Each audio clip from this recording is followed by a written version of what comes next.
Once upon a time, there lived a damsel. She was the fairest in the land.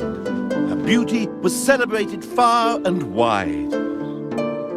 And she was as modest as she was chaste.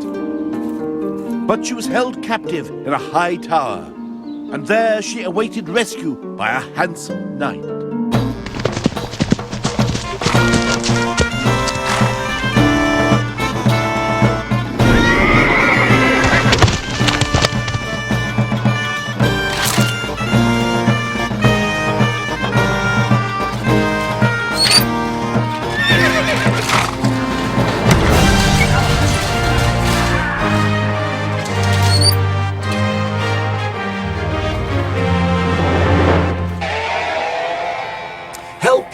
Threatened, forever in need of rescue.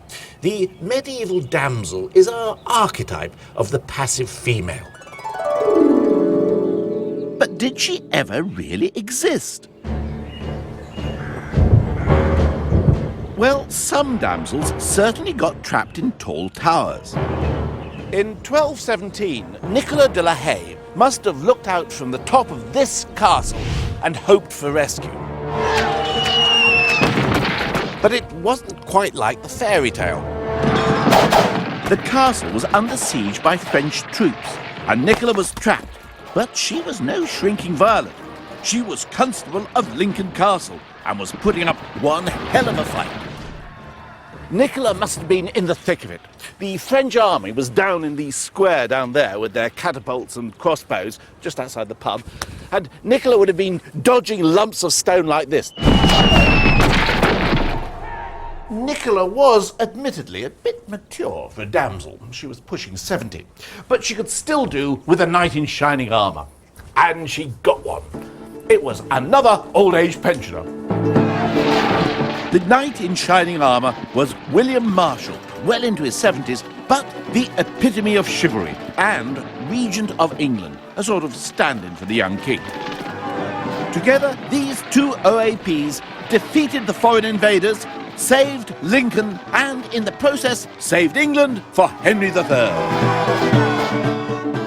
William, ever the perfect chivalric knight, celebrated their joint victory by taking Nicola's castle away from her and giving it to the Earl of Salisbury. However, Nicola wasn't going to stand for behaviour like that from a geriatric like William. She stormed off down to London, had the castle restored to her control, and kept going as constable until well into her 80s. In the Middle Ages, women like Nicola were not expected to be helpless or shy. We have had a fake version of the Middle Ages erected for us, quite literally, and we may easily mistake it for the real thing. This is Castle Coch in South Wales, and it really is a load of old cork. It may look like the archetypal medieval castle, but it isn't.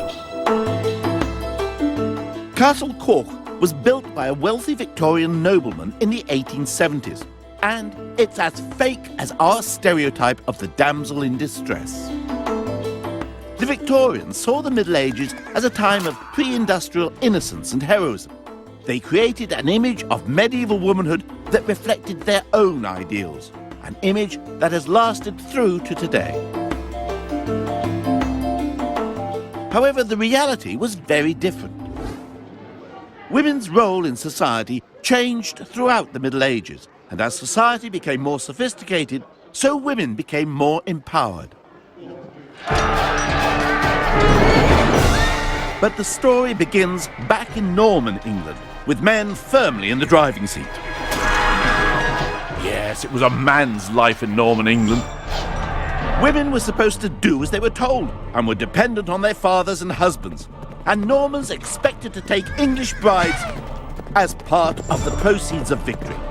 But right from the start, there were damsels with their own ideas.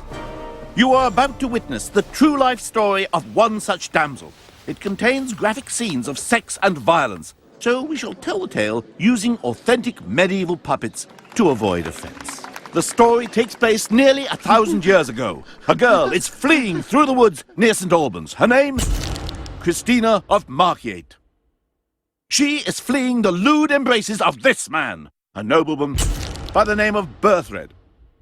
Oddly enough, it isn't Berthred who's keenest to get Christina to submit to his lewd embraces. It's her parents. Why are they so keen to see their daughter deflowered? Well, we have to go back to the beginning of the story. After the Norman conquest of 1066, wealthy Anglo-Saxons found themselves outside the structures of power. For a couple like Christina's parents, the one way back in was the traditional one of trading in your daughter's flesh, i.e. marrying her off to a rich Norman. Intermarriage was encouraged by William the Conqueror as a way of embedding his men in their new country. Christina, however, had no intention of getting embedded with anybody. As a young girl, she'd made a pilgrimage to St. Albans Abbey, and later she made a vow to become a nun.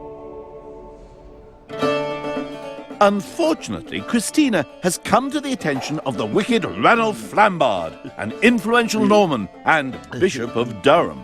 Her parents can't wait to oblige the bishop with their daughter's, well, I would say hand, but that's not quite what the wicked Ranulph has in mind. The bishop wants Christina for his mistress. For respectability's sake, both bishop and parents want the girl married. So they persuade Berthred to do the honours, on the understanding that the bishop has first call on Christina's favours. Christina, however, is still hell-bent on celibacy. The marriage isn't complete until she sleeps with Berthred, and she's having none of it. Her parents try everything. They flatter her, they bully her, and even slip love potions into her herbal tea. Finally, they push the hapless Berthred into her bedroom and tell him to take their daughter by force. Christina, meanwhile, is literally climbing up the walls, where she hangs from a nail until Berthred goes away. She finally makes her escape, fleeing through the woods.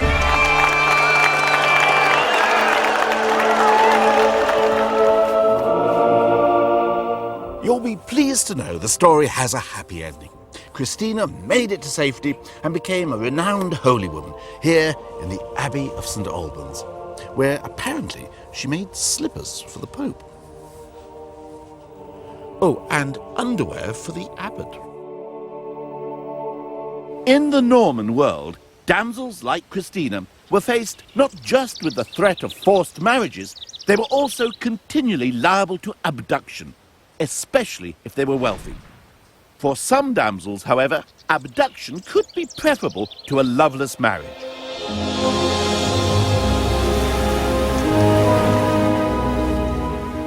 Faced with marriage to the usual sort of knightly suitor, who, let's face it, tended to be a cross between your average serial killer and the local rapist, the clued-up damsel might arrange to get herself abducted by the preferred lover of her choice. Or to be on the safe side, sometimes a damsel found she simply had to do the abducting herself. Turnberry on the west coast of Scotland is best known today for its championship golf course. But in 1271, a spectacular castle stood here on the cliff edge, with a gate that opened onto the wild sea.